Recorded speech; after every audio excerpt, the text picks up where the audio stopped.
Perang Otranto pada tahun 1480 merupakan salah satu peristiwa penting yang memperlihatkan benturan antara dua kekuatan besar di dunia pada masa itu, yaitu Kesultanan Utsmaniyah yang mewakili dunia Islam dan Kerajaan Napoli yang mewakili dunia Kristen Eropa. Peristiwa ini terjadi di kota Otranto yang terletak di ujung selatan semenanjung Italia dan menjadi saksi ketika pasukan Islam untuk pertama kalinya dalam sejarah berhasil menancapkan panji Islam di tanah Italia bagian selatan. Menurut para sejarawan Muslim, peristiwa ini bukan sekadar ekspedisi militer, melainkan juga bagian dari rencana besar Sultan Muhammad Al-Fatih dalam memperluas kekuasaan Islam ke Eropa Barat setelah berhasil menaklukkan Konstantinopel. Setelah penaklukan Konstantinopel pada tahun 1453, Sultan Muhammad Al-Fatih tidak berhenti memperluas wilayahnya. Ia memandang Laut Tengah sebagai jalur penting untuk menembus jantung Eropa. Setelah menguasai Balkan, Yunani, Albania, dan sebagian besar wilayah pesisir Laut Aegea, ia mulai mengarahkan pandangan ke arah barat daya Italia. Sebelumnya, pasukan Utsmaniyah telah menguasai wilayah-wilayah di Laut Ionia dan berhasil menaklukkan benteng-benteng kuat di Yunani seperti Koroni dan Metoni. Langkah ini adalah bagian dari strategi untuk menguasai jalur laut menuju Italia. Para sejarawan Muslim menilai bahwa Muhammad Al-Fatih memahami pentingnya kekuasaan maritim dalam menguasai Eropa, karena siapa yang menguasai laut, dialah yang menguasai dunia. Pada tahun 1480, Sultan Muhammad Al-Fatih memerintahkan armadanya untuk berlayar menuju pantai selatan Italia. Armada besar itu dipimpin oleh Gedik Ahmad Pasha, seorang laksamana Utsmaniyah yang terkenal karena kecakapannya dalam peperangan laut. Ia adalah seorang panglima berpengalaman yang sebelumnya telah menaklukkan banyak benteng di pesisir Yunani dan Albania. Ketika armada itu berangkat dari Flore di Albania, ia membawa lebih dari 100 kapal perang dan sekitar 18.000 pasukan pilihan. Tujuan utama mereka adalah menaklukkan kota pelabuhan Otranto yang berada di bawah kekuasaan Kerajaan Napoli. Kota itu memiliki posisi strategis karena berhadapan langsung dengan Laut Adriatik dan menjadi pintu masuk menuju Italia bagian tengah. Serangan dimulai pada pertengahan bulan Juli tahun 1480. Pasukan Utsmaniyah mengepung Otranto dari darat dan laut. Penduduk kota yang berjumlah sekitar 6.000 orang mencoba bertahan di balik benteng tebal yang mengelilingi kota. Namun pasukan Utsmaniyah memiliki keunggulan dalam persenjataan dan pengalaman tempur. Mereka menggunakan meriam besar yang telah terbukti efektif dalam menembus tembok benteng sebagaimana yang digunakan saat menaklukkan Konstantinopel. Setelah pengepungan selama 2 minggu, pada awal bulan Agustus, pasukan Utsmaniyah berhasil menembus dinding pertahanan dan memasuki kota. Pertempuran sengit pun terjadi di jalan-jalan sempit Otranto. Para sejarawan mencatat bahwa sebagian besar pasukan Italia tewas dalam pertempuran, sementara sisanya mundur ke kastel utama kota untuk bertahan. Ketika kastel itu akhirnya jatuh, pasukan Utsmaniyah menguasai seluruh kota. Sebagian besar penduduk yang tidak melawan dibiarkan hidup, tetapi sebagian besar pemimpin militer dan bangsawan ditawan. Dalam sumber-sumber barat sering disebut bahwa banyak warga yang menolak masuk Islam dihukum mati, tetapi para sejarawan Muslim seperti Hoca Sa'adeddin dan Ibn Kemal mencatat bahwa kebijakan pasukan Utsmaniyah di bawah Gedik Ahmad Pasha mengikuti prinsip Islam dalam peperangan, yaitu tidak memaksa penduduk sipil untuk memeluk agama Islam, melainkan memberi mereka pilihan untuk hidup di bawah perlindungan negara Islam dengan membayar jizyah sebagaimana yang dilakukan di wilayah lain. Namun perlawanan keras dari sebagian penduduk membuat terjadinya bentrokan yang menimbulkan korban dari kedua belah pihak. Kemenangan di Otranto membuat pasukan Utsmaniyah untuk pertama kalinya menguasai wilayah di Italia. Bendera bulan sabit dikibarkan di atas menara gereja utama kota. Hal ini menimbulkan kepanikan besar di seluruh Eropa. Paus Sixtus yang keempat segera menyerukan perang salib baru untuk menghentikan kemajuan Islam di Italia. Raja Napoli Ferrante memerintahkan mobilisasi besar-besaran, sementara bantuan dari kerajaan Aragon dan negara-negara Italia lainnya mulai disiapkan. Namun pasukan Utsmaniyah tidak berhenti di Otranto. Gedik Ahmad Pasha berencana melanjutkan penyerangan ke arah Brindisi dan Lecce untuk memperluas wilayah penguasaan di semenanjung Italia bagian selatan. Para sejarawan Muslim berpendapat bahwa jika tidak ada peristiwa mendadak di Istanbul, maka Italia kemungkinan besar akan jatuh sepenuhnya ke tangan Islam. Peristiwa mendadak itu adalah wafatnya Sultan Muhammad Al-Fatih pada bulan Mei tahun 1481 sebelum Gedik Ahmad Pasha sempat melanjutkan ekspedisinya ke Italia bagian utara. Wafatnya sang penakluk besar membuat situasi di Istanbul menjadi kacau karena terjadi perebutan kekuasaan antara dua putranya, Bayezid dan Cem Sultan. Akibat situasi ini, Gedik Ahmad Pasha tidak lagi mendapat dukungan logistik dan perintah baru dari pusat. Ia akhirnya terpaksa menghentikan ekspedisi dan mempertahankan posisi di Otranto dengan kekuatan yang terbatas. Dalam keadaan demikian, pasukan Kristen yang telah bersatu di bawah pimpinan Alfonso dari Aragon dan pasukan Napoli mulai melakukan serangan balasan. Pada musim panas tahun 1481, mereka mengepung kembali Otranto. Pasukan Utsmaniyah yang terisolasi akhirnya bertahan selama beberapa bulan sebelum memutuskan untuk mundur secara teratur pada bulan September. Kendati akhirnya pasukan Islam mundur dari Otranto, peristiwa ini meninggalkan dampak besar bagi sejarah hubungan Islam dan Eropa. Para sejarawan Muslim menilai bahwa ekspedisi ini menunjukkan keberanian dan visi global Sultan Muhammad Al-Fatih yang ingin membawa Islam ke jantung Eropa, bukan sekadar menaklukkan Konstantinopel. Otranto menjadi bukti nyata bahwa Utsmaniyah memiliki kekuatan untuk melancarkan operasi militer jauh di luar wilayahnya dan mampu menguasai kota penting di Italia. Meskipun hanya bertahan selama lebih dari setahun, keberhasilan ini mengguncang kepercayaan diri Eropa dan menandai bahwa tidak ada lagi benteng yang benar-benar aman dari kekuatan Islam. Dalam catatan sejarah Islam, Gedik Ahmad Pasha dikenang sebagai panglima yang gagah berani dan setia kepada Sultan.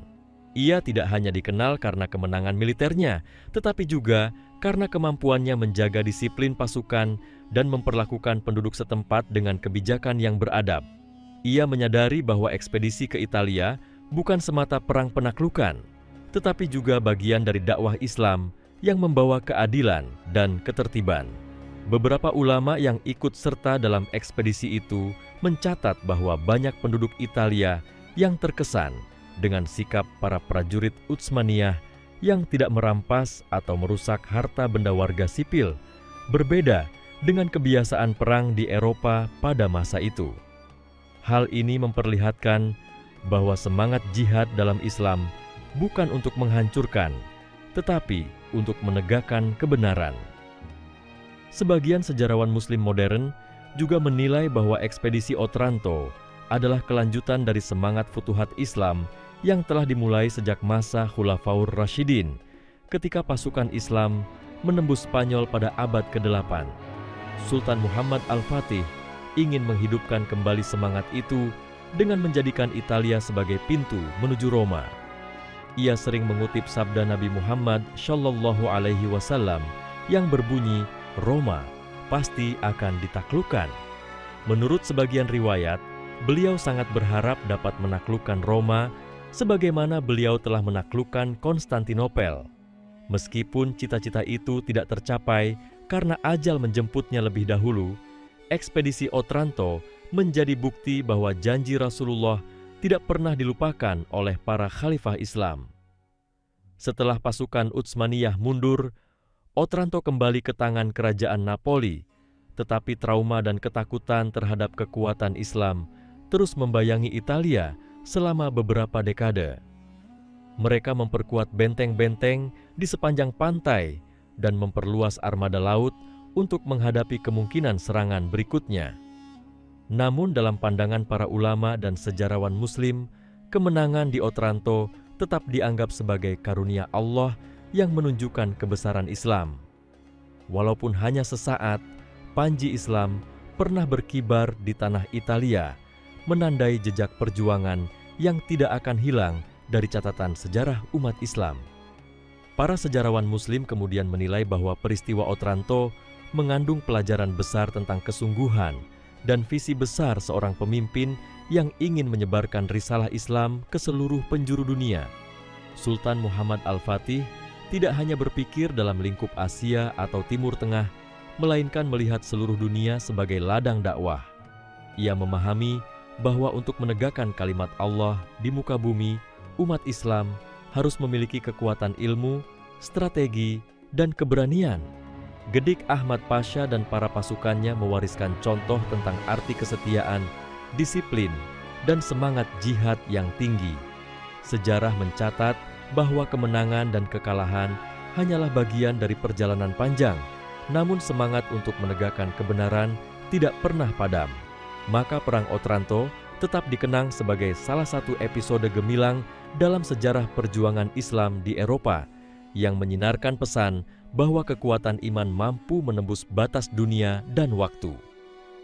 Setelah pasukan Utsmaniyah meninggalkan Otranto dan kembali menuju wilayah Albania, banyak catatan yang muncul di dunia Islam mengenai peristiwa tersebut. Para penulis kronik di Istanbul, Damaskus, dan Kairo menilai bahwa walaupun pasukan Islam mundur, keberhasilan mereka menembus Italia telah membuka babak baru dalam sejarah perjuangan umat. Mereka memandang bahwa kemenangan yang sempat diraih di Otranto bukan sekadar ekspedisi militer biasa, melainkan sebuah tanda akan potensi besar dunia Islam bila bersatu di bawah satu kepemimpinan yang kuat dan beriman. Beberapa ulama bahkan menulis bahwa peristiwa itu adalah ujian bagi umat Islam agar mereka tidak berhenti berjuang meskipun hasilnya belum sempurna. Gedik Ahmad Pasha setelah kembali ke Istanbul sempat mendapat sambutan hangat karena laporan-laporannya menunjukkan bahwa seluruh ekspedisi dijalankan dengan tertib dan penuh perhitungan. Ia menjelaskan bahwa selama menguasai Otranto, pasukannya berhasil menjaga keamanan penduduk dan menata kembali kota itu agar dapat menjadi pangkalan penting bagi operasi selanjutnya. Banyak sejarawan Muslim menilai bahwa jika bukan karena wafatnya Sultan Muhammad Al-Fatih, maka Italia bagian selatan mungkin telah menjadi bagian dari dunia Islam pada abad itu. Strategi yang disusun oleh sang sultan sebenarnya mencakup rencana lanjutan ke Roma dan Sisilia, karena kedua wilayah itu memiliki posisi yang penting dalam penguasaan Laut Tengah bagian barat. Sementara itu di Istanbul, suasana berubah menjadi genting akibat perebutan tahta antara dua putra Al-Fatih. Keadaan ini membuat banyak ekspedisi tertunda, termasuk rencana untuk memperkuat pasukan di Otranto. Para sejarawan seperti Sa'adeddin Effendi mencatat bahwa perpecahan di kalangan keluarga kerajaan seringkali menjadi sebab tertundanya futuhat Islam. Mereka menulis dengan nada penyesalan bahwa ketika umat sedang berada di puncak kekuatan, justru muncul pertikaian internal yang melemahkan arah perjuangan. Namun dalam pandangan mereka, segala sesuatu yang terjadi adalah ketentuan dari Allah, dan setiap peristiwa mengandung hikmah bagi umat. Kisah tentang pasukan Otranto tetap dikenang di kalangan tentara Utsmaniyah. Para mujahid yang kembali dari Italia sering menceritakan bagaimana mereka mendirikan masjid sementara di dalam benteng kota dan menegakkan salat berjamaah di tengah kepungan musuh. Mereka juga menyebut bahwa masyarakat sekitar yang menyaksikan ketertiban dan kesucian ibadah mereka merasa heran karena belum pernah melihat pasukan yang tetap menjaga ibadah di tengah peperangan. Kisah ini menjadi sumber inspirasi bagi generasi setelahnya tentang pentingnya menjaga hubungan dengan Allah meski berada dalam keadaan genting. Sebagian sejarawan Islam dari masa berikutnya menulis bahwa Perang Otranto merupakan lanjutan dari arus sejarah besar yang telah dimulai sejak penaklukan Andalusia. Mereka melihat garis panjang perjuangan Islam yang bergerak dari timur menuju barat, dari Damaskus ke Cordoba, dari Kairo ke Istanbul, dan dari Istanbul menuju Roma. Jalur ini menjadi simbol pergerakan dakwah yang tidak pernah berhenti. Menurut mereka, kekalahan sementara di Otranto bukanlah akhir, melainkan jeda dari perjalanan panjang yang menanti kebangkitan kembali di masa depan. Dalam pandangan politik, keberhasilan Utsmaniyah mencapai Italia memperlihatkan keunggulan dalam strategi maritim dan logistik. Armada besar yang melintasi Laut Adriatik membuktikan bahwa kekuatan Islam tidak hanya mahir di daratan, tetapi juga unggul di lautan. Banyak sejarawan Muslim menilai bahwa kekuatan maritim inilah yang menjadi kunci utama keberhasilan Utsmaniyah di abad ke-15. Mereka membangun galangan kapal di Gallipoli, di Istanbul, dan di pesisir Albania untuk mempersiapkan pelayaran jarak jauh. Dalam pandangan mereka, Islam mengajarkan pentingnya penguasaan ilmu dan teknologi sebagai sarana untuk menegakkan keadilan dan menaklukkan kezaliman. Otranto juga meninggalkan jejak dalam kesadaran sejarah masyarakat Eropa. Selama bertahun-tahun setelah peristiwa itu, kota tersebut dijaga dengan ketat dan dijadikan benteng pertahanan utama. Namun bagi dunia Islam, Otranto menjadi simbol akan kemampuan pasukan Islam untuk menembus pusat kekuatan musuh tanpa kehilangan nilai-nilai spiritual. Di banyak kitab sejarah yang ditulis oleh ulama dari Turki dan Mesir, kisah ini disampaikan dengan penuh semangat agar umat tidak melupakan kejayaan mereka di masa lalu. Salah satu pelajaran besar yang sering dikutip para ulama dari peristiwa ini ialah bahwa kekuatan iman dapat mengalahkan ketakutan. Pasukan Islam yang berangkat ke Italia tidak memiliki jaminan akan kemenangan, tetapi mereka memiliki keyakinan bahwa perjuangan di jalan Allah tidak akan sia-sia. Dalam catatan mereka disebutkan bahwa banyak di antara pasukan yang berwasiat agar bila mereka gugur di negeri asing, jasad mereka dikebumikan menghadap kiblat. Beberapa di antara mereka benar-benar gugur di Otranto, dan makam mereka kemudian menjadi tempat yang dihormati oleh umat Islam di masa-masa berikutnya. Di masa pemerintahan Sultan Bayezid yang menggantikan ayahnya, perhatian terhadap wilayah Eropa Barat sempat berkurang karena situasi politik dalam negeri. Namun, ide untuk menaklukkan Italia tidak pernah hilang dari pikiran para panglima. Mereka menyadari bahwa laut antara Albania dan Italia adalah jarak yang sangat dekat. Hanya memakan waktu 1 malam pelayaran. Beberapa upaya kecil dilakukan di masa berikutnya untuk mengirim armada ke sana, tetapi tidak sebesar ekspedisi di masa Al-Fatih. Gedik Ahmad Pasha sendiri kemudian ditugaskan untuk operasi militer di wilayah lain dan meninggal dengan meninggalkan reputasi sebagai panglima yang tegas, berani, dan saleh. Sejarawan Muslim yang hidup pada masa setelahnya seperti Mustafa Ali dan Khatib Celebi menulis bahwa Otranto adalah cerminan dari cita-cita Islam yang universal. Mereka melihat bahwa meskipun wilayah itu akhirnya kembali ke tangan Eropa, semangat dan ketakutan yang ditimbulkan oleh pasukan Islam telah mengubah cara pandang dunia Barat terhadap Utsmaniyah. Dari saat itu, Eropa mulai menganggap Kesultanan Utsmaniyah bukan hanya kekuatan Asia, tetapi sebagai kekuatan global yang sejajar dengan kerajaan besar manapun.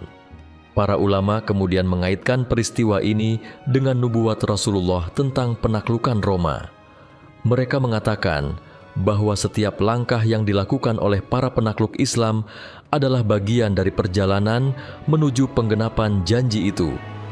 Otranto dianggap sebagai tanda awal dari pintu yang terbuka menuju jantung Eropa. Walaupun janji itu belum terwujud pada masa Utsmaniyah, umat Islam tetap meyakini bahwa waktu yang telah dijanjikan akan datang dan kota Roma akan mengenal cahaya kebenaran sebagaimana dahulu Konstantinopel mengenalnya. Ketika para sejarawan Muslim menulis tentang Otranto, mereka tidak hanya menuturkan kisah perang, tetapi juga menggambarkan suasana batin para pejuang. Mereka menulis bagaimana pasukan Islam menempuh malam panjang di atas kapal dengan tilawah Al-Quran, bagaimana mereka memandang cahaya bulan di atas lautan sebagai tanda kebesaran Allah, dan bagaimana mereka memohon agar perjuangan mereka diterima sebagai amal saleh.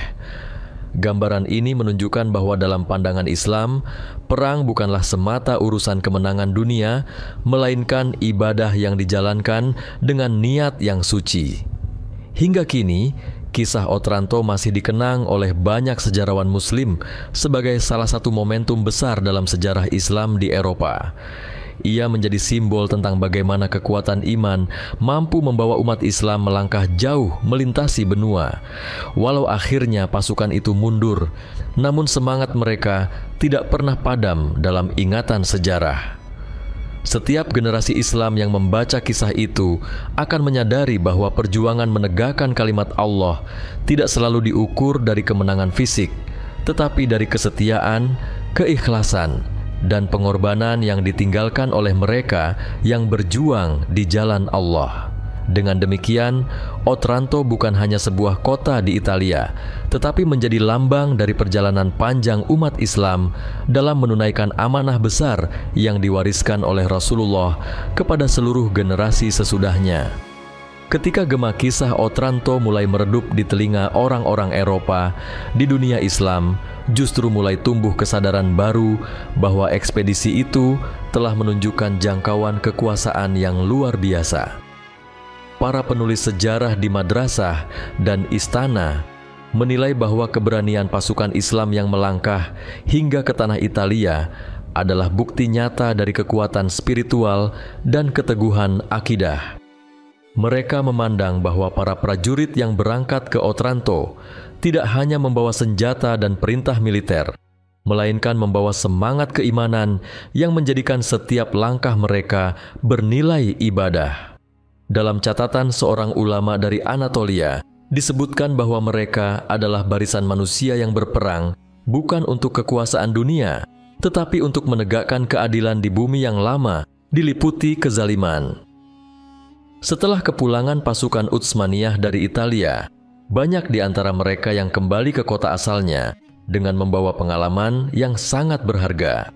Mereka menceritakan kepada rakyat bagaimana keadaan negeri-negeri Eropa yang mereka lihat, bagaimana sistem pertahanan mereka, dan bagaimana kehidupan masyarakatnya.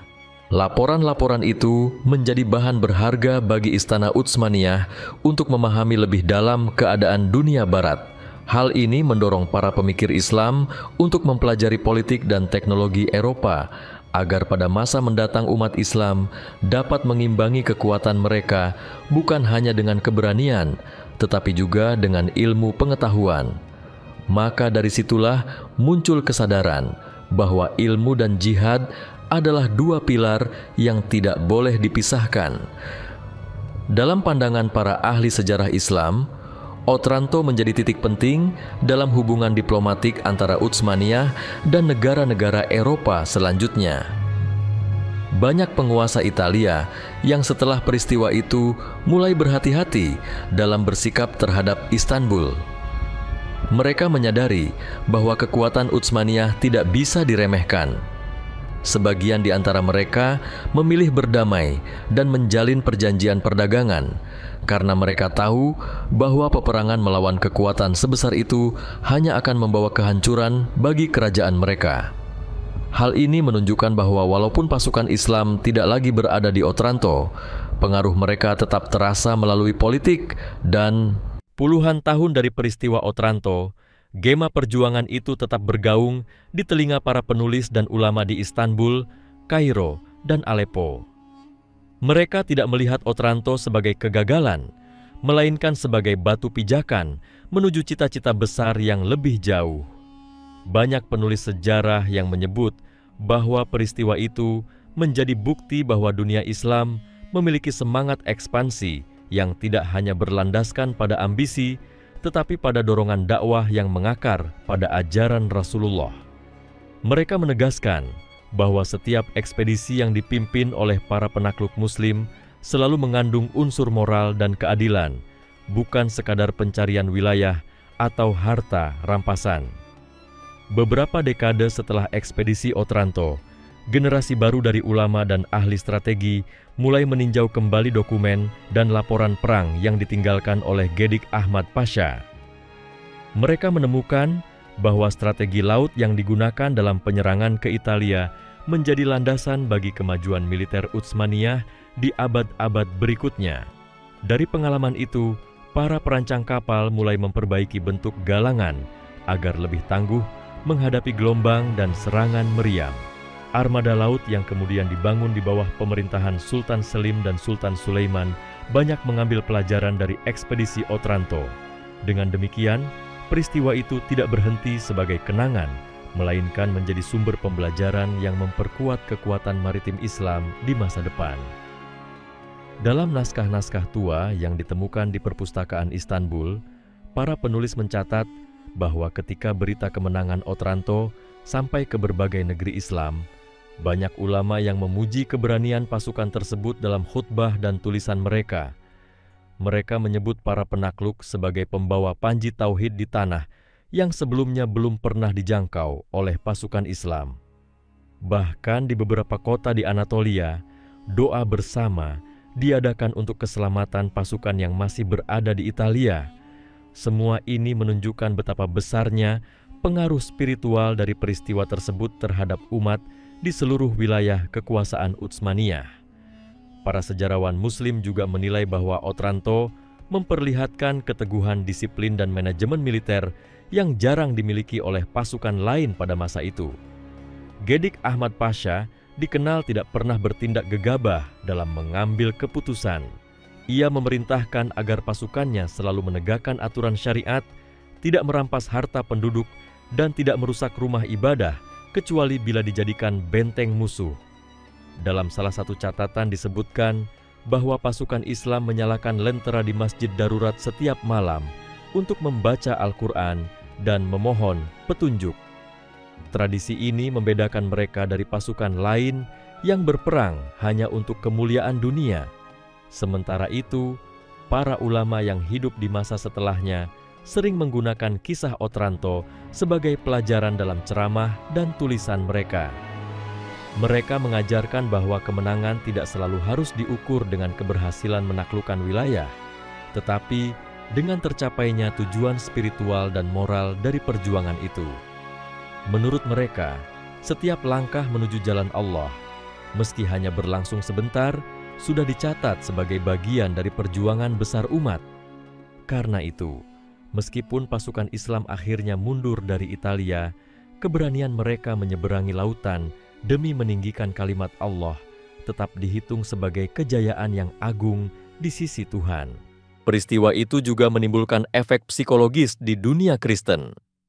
Setelah Otranto, banyak kerajaan Eropa mulai memperhatikan pergerakan Utsmaniyah dengan rasa khawatir. Mereka sadar bahwa kekuatan Islam mampu mencapai tanah mereka kapan saja. Hal ini membuat beberapa kerajaan mulai mempererat hubungan dan membentuk persekutuan, sesuatu yang sebelumnya sulit dilakukan karena Eropa pada masa itu masih dilanda persaingan dan konflik antar negara. Dengan demikian, peristiwa Otranto secara tidak langsung memaksa Eropa untuk bersatu menghadapi ancaman yang datang dari dunia Islam. Dalam pandangan para sejarawan Muslim, hal ini membuktikan betapa besar pengaruh yang dapat ditimbulkan oleh keberanian sekelompok kecil pasukan yang bertindak dengan iman yang teguh. Dalam perjalanan waktu, kota Otranto sendiri tetap menyimpan jejak sejarah itu. Walaupun bentengnya telah diperbaiki dan sebagian reruntuhan lama tertutup oleh bangunan baru, masyarakat setempat masih mengenang masa ketika panji Islam berkibar di menara mereka. Sejumlah catatan arkeologi menunjukkan bahwa pada masa pendudukan Utsmaniyah, kota itu mengalami perbaikan infrastruktur dan pembangunan pelabuhan. Hal ini menjadi bukti bahwa pasukan Islam bukan hanya ahli dalam peperangan, tetapi juga mampu membangun dan menata wilayah yang mereka kuasai. Beberapa penulis Muslim dari masa modern menilai bahwa Otranto adalah contoh nyata dari pandangan strategis yang luas dari Sultan Muhammad Al-Fatih.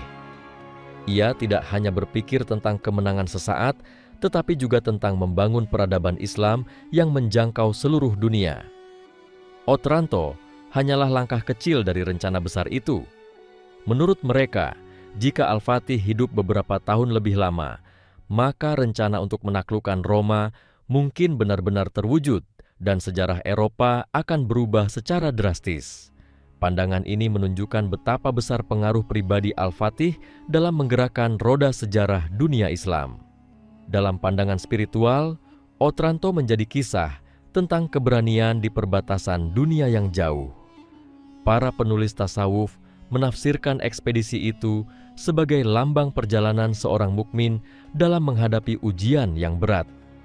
Mereka mengatakan bahwa setiap pelayaran ke tempat yang asing menggambarkan perjalanan manusia menuju Allah, di mana seseorang harus meninggalkan kenyamanan, menghadapi bahaya, dan tetap teguh pada tujuan. Maka kisah Otranto bukan hanya catatan perang, melainkan cermin tentang makna jihad dalam arti yang mendalam, yaitu perjuangan menyucikan niat dan menghadapi segala kesulitan dengan ketabahan. Setelah berakhirnya abad ke-15, nama Otranto tetap disebut dalam khutbah dan kisah kepahlawanan di kalangan umat Islam.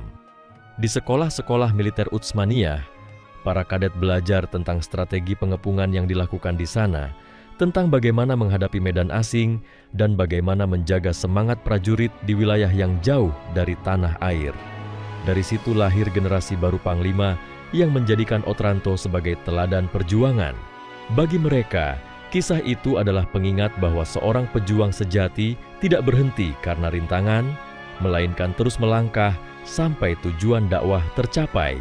Akhirnya, Otranto menjadi simbol bahwa perjuangan Islam bukanlah kisah yang berakhir pada satu masa. Ia terus hidup di dalam ingatan dan menjadi ilham bagi mereka yang ingin menegakkan kebenaran dimanapun berada. Para sejarawan Muslim selalu menutup kisahnya dengan kalimat bahwa Allah tidak melihat hasil dari perjuangan, melainkan niat dan keikhlasan para pejuang. Maka kisah Otranto tetap dikenang, bukan karena lamanya kota itu dikuasai, tetapi karena nilai-nilai yang dibawanya, yang melampaui batas waktu, menembus sejarah, dan terus menghidupkan semangat umat untuk tetap percaya bahwa janji kemenangan bagi orang-orang beriman akan datang pada saat yang telah ditentukan oleh Allah.